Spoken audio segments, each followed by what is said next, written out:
Okay, it's time to begin our color work. And so let's talk a little bit about using a chart.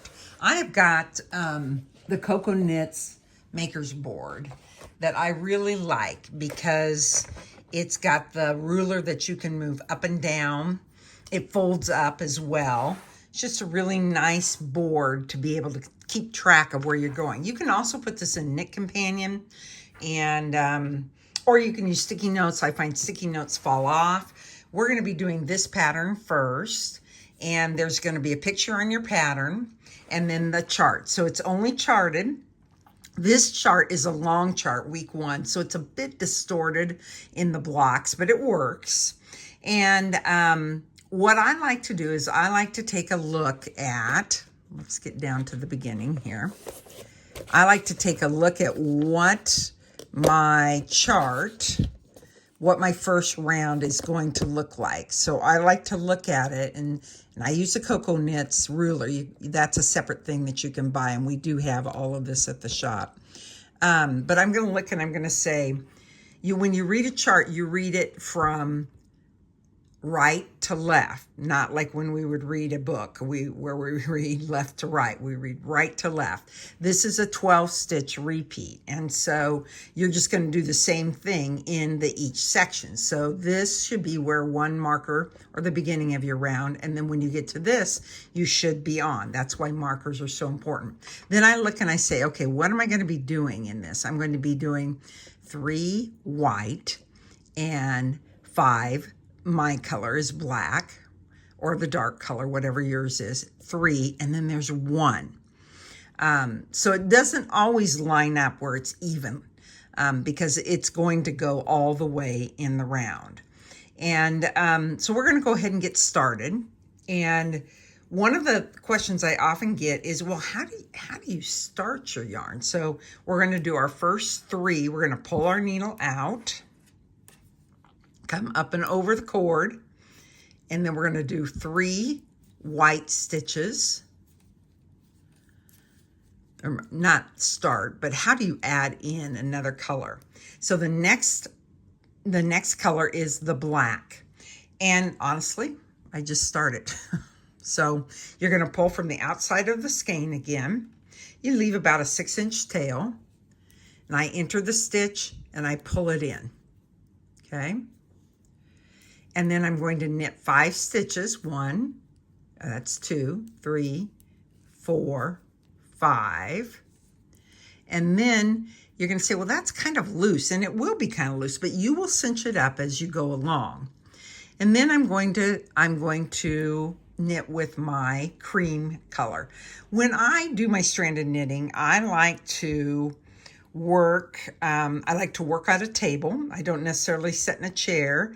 I can, but I like to have I carry my yarn, both yarns in my left hand. I'm going to show you that first.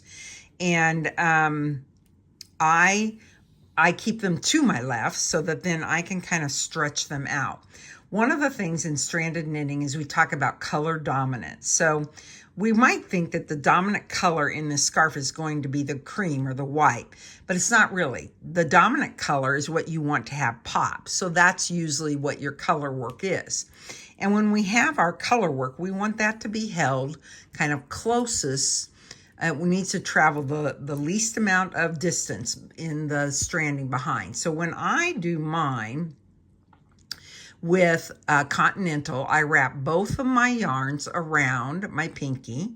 Then I put my middle finger through the yarns, and I have them up and over my index finger to pick. That's what Continental is called. So my next 3 stitches are cream. So then I can go over that. I can go over the black. The black is the dominant color, and so that's being carried the shortest distance, and knit 3. And then I should have 1 stitch left, and that is a black stitch. And I'm always happy because my stitch marker tells me that I'm right where I need to be. So I'm going to go ahead, and now I'm going to do 3. I'm going to repeat this: 3 white, 5 black, 3 white, and 1 black. Again, how I Continental for Continental color work is I wrap it around my pinky. I put my middle finger through the 2 yarns. That gives them like a bobbin. It separates them. So it kind of shuttles them along so they're separated. Now, do they drift together? Yeah, they do. And then I just reposition them. And then I'm ready to go. So I'm going to go over and I'm going to do my 3 whites. And then 5 blacks.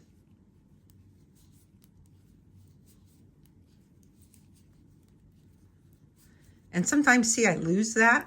That's all right. You just go dip down and pick it back up. After you've taken your stitches, it's really important that you stretch out your stitches. You just give them a little scooch out. Because one of the things that happens in stranded knitting is it can get too tight. And that's why it's really important. If you are a tight knitter, you would go up to a size, make sure to use a size 7. Not necessarily recommending 8s. Our test knitters, Stephanie is a tight knitter and she used a 7 and got along just fine. If you go up, like to an 8 or a 9, you run the risk of not having enough yarn. So we test knit it to make sure that you will have enough yarn in your kit. If you alter the pattern, if you say, like, I want to do black and I want to do black all the way, then you will run out of yarn. Now, we'll have some yarns available, but we can't guarantee for you to purchase, but we can't guarantee that they would necessarily match. We hope that they will, but there could always be a difference. So, all right, now I'm ready for 1, 2, 3, 3 cream, 3 white, and 1 black. And again, ooh, I did it. I came to the right. I'm going to give it a little bit of a spread out. Then I'm going to go one more time, and I'm going to repeat the 12 again. So I'm going to go 1, 2, 3 white, 5 black,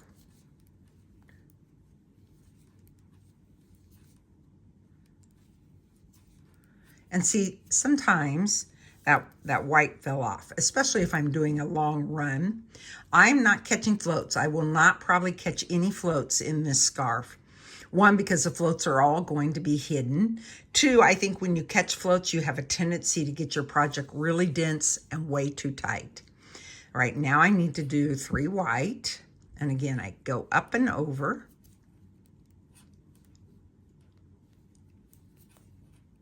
And I have 1 black, and I'm at the end. Now I'm also at the end of my magic loop. Okay, so I'm going to look back. All looks good. Pinch, clockwise, turn, push, push, push. And then I'm going to throw both those yarns up and over the back. And I'm going to need, excuse me, 3 white stitches again. Now, sometimes in magic loop, we will need to do some catching here. And when we have a pattern that requires that, I will film another video for that. But at this point, I would just go ahead and go with my, because it's just 3 stitches. I'm going to get myself tension. I'm going to start it this way, but then I'm going to show you another way to do stranded knitting. I'm going to pull out, come up and over the yellow cord, or the red cord, and I'm going to take 3 stitches. I'm going to work at keeping these loose, and then I'll do my black. See, that black is making the turn around with you. Okay, then we'll do 5 black.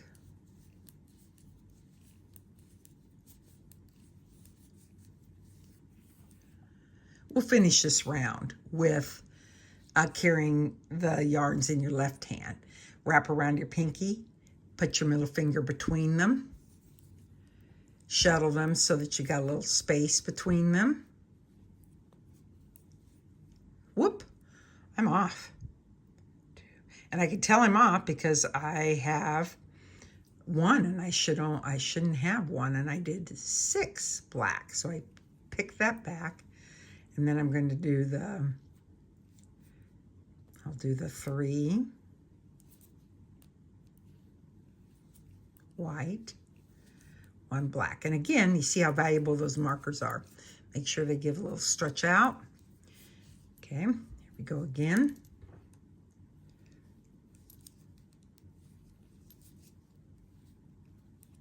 You also see that I have just a little bit of a lift with my index finger. Make sure I've got my 5. Oh, that's fallen off, so I'm going to go down and pick him up. I'm going to do 3 bare, 3 white.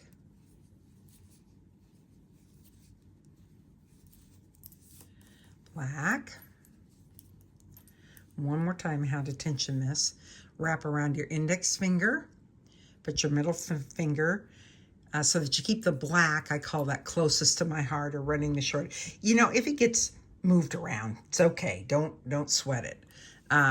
It's just an optimal kind of thing. But if I don't worry about it, sometimes my black may not be closest. It might be closer. The white might be. So 1, 2, 3.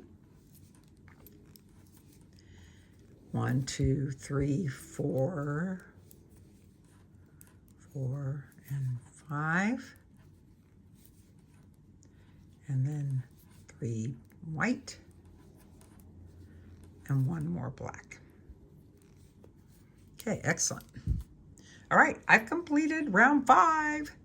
You're going to do the same thing. You're going to pinch, turn, push, and now we're ready for row 6, and I'm going to show you an alternate way. Now there's that black that we had added in, and you can just give him a gentle tug. It doesn't have to be firm. You can see the floats are there in the back. They look good. They're loose. And this is going to curl up. That's natural. It's going to flare out a little bit at the beginning, but when we're all done, we're going to steam it down, and we're going to then sew it together and hopefully put some fringe on. Now I'm going to go ahead and move my ruler up, and I'm again going to look at what I'm going to do now. Now I'm going to do 1 black, 3, 3, 3, and then 2. Okay. So let's talk about different ways that you could, if you throw.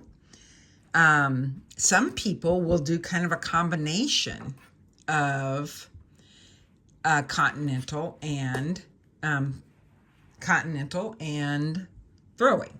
So in that case, I'm going to put my black color, because that's my dominant, the one I want to show. I'm going to put that one to the left. I'm going to put the bare, or the white, to the right. Whoop. Let's see if I can get them untangled. Okay. All right. So I'm going to, same thing, in that I've got the yarns up and over the back. I'm going to bring the needle around. I'm going to put it over the red cord, and then I'm going to continental my black. So in this one, it's black. And then the next ones, oh boy, I just keep getting them tangled. That's going to happen in stranded knitting. You're going to battle that, but that's okay. It's good things are, good looking projects are worth that work. Okay, now I've got my bare color in my right hand, and so then I would take and wrap it just as if 1, 2, 3. Okay, and again, you'll give them just a little bit of tug as you're starting. There's that black yarn that I introduced the last time. I don't want to pull him too tight that he just disappears. Okay, now I need to do 3 black. 1, 2, 3. And then I'm going to do 3 white. And I'm going to wrap it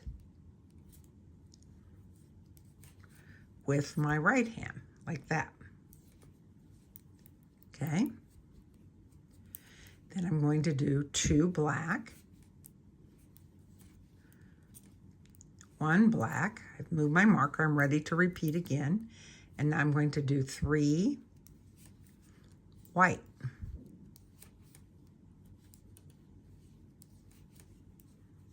Okay. 3 black. You see that I do push off the tip of my needles. Just a habit I got into when I first started, and it's just with me. Those habits that we have from the beginning just stay. Okay, now one of the things I want to show you about when you're throwing this side is I don't want you to go vertical like this, because I did that with a whole project and it got too tight. So make sure that you're going a long distance to get that stitch wrapped. If you vertical it, then you're really shortening the length of that stitch. Okay, and then we have 2 black. So I'll demonstrate that again. Here we are, 1 black. You might like this combination of using both. So do not go like this, because that really shortens your float. So I keep it more horizontal. I reach all the way over to make that stitch. You want to make sure you're getting tugged up there. Whatever method you use, you will master it. That's what's really nice about this project, is that it's really designed for you to master the magic loop, master stranded knitting.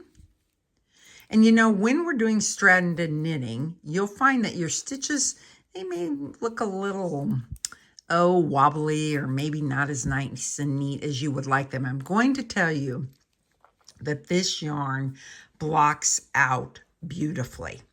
And in fact, after you finish week 1, if you wanted to block it, you certainly could block it and see that it's really going to turn out nicely.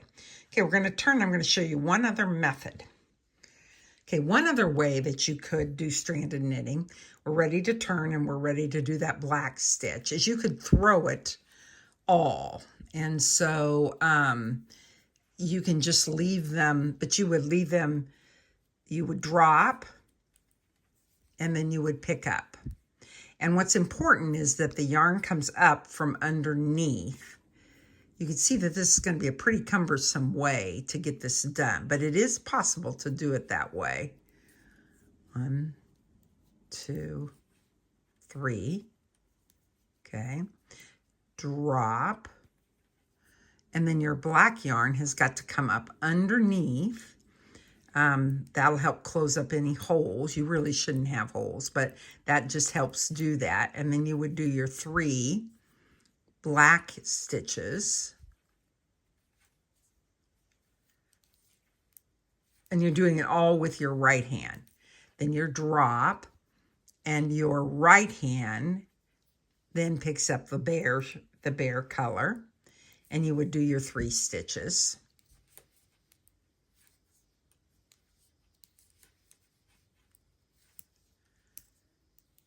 Drop, pick up the black. You're going to end up with your stitches, with your yarns getting pretty twisted, but that's all right. You can always untwist them and knit. So that's a way you can do it all in one hand. And so I showed you both the left hand Continental, the left and the right, and then this would be throwing and carrying and doing both of your yarns with the throwing method. So there's no real right or wrong. It's whatever you get comfortable with. Your fastest method will be to carry it in your left hand. The next would be 1 left and 1 right. And then this method that I just showed you is going to be the one that's going to take a little longer. I will come back and film some other videos when we get to some different sections that might need some additional help with the color work. But for now, you should be set and ready to go. All right, I have completed rounds 5 and 6 of the color work. You know, you want to give it a look, and you want to kind of make sure that you're ending right and that it will stack up on top of each other. Like this is a 5 and a 3, and the next one will be a 1, because it's really, you know, it's kind of sad to have to go back and take back several rounds. One of the things I like to do when I'm done with my color work is I push the stitches up kind of on to the needle, but not at the very tips.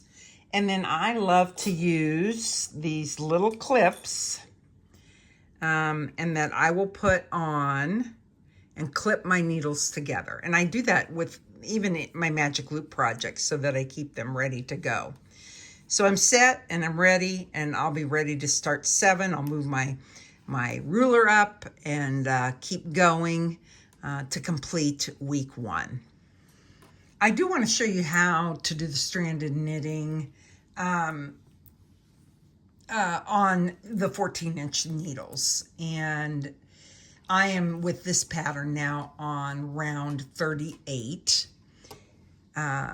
Again, the stoppers are really important. When I stop a project, I always maybe will have done what the next round calls for. So this is 2 pink, and it will be 2 teal, 3 pink, 2 teal, and 3. All right, and so I'm gonna tension it just like my Continental, like I did with the other. And I find this a little bit tricky, or you have to really get your stitches in good position. So there I've done 2. Now I'm ready for 2 teal,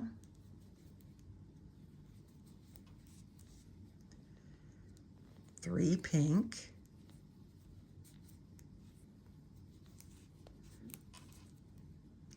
2 teal, and finish with the 3 pink.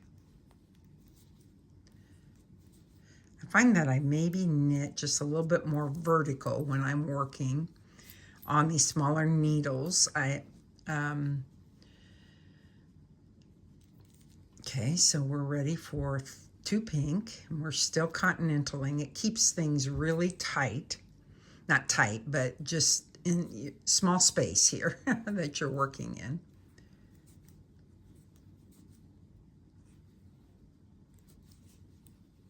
You still want to give it a little slide out when you're working in the small circumference as well. And we've got, let's see. Oop, I didn't do that right. Always good that you catch it early. Should have been 3 pinks. 2 teals, and back to 3 pinks. By the way, this colorway is our anniversary colorway, and it's called knit. One of them is knit, one of them is paper, and one of them is scissors. So I'm starting to form the other V. So this pattern goes up, and then it goes back down the other way. Now, if I wanted to do this in the manner where I carry 1 and 1, be very nice and easy to do. So we're going to do 2 pink,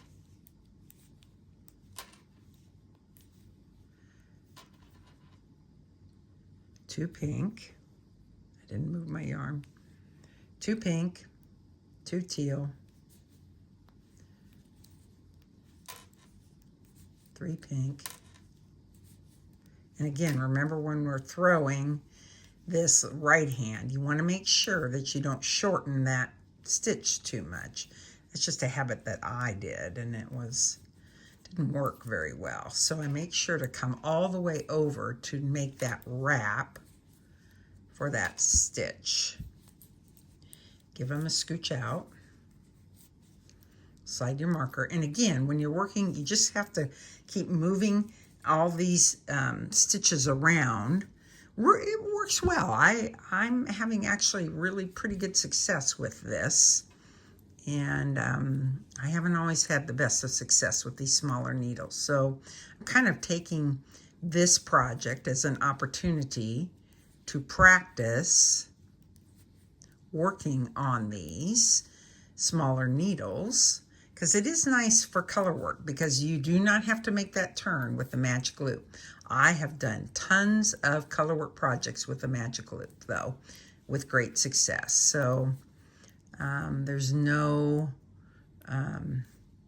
real right or wrong. It's really more of your preference and what you like to do.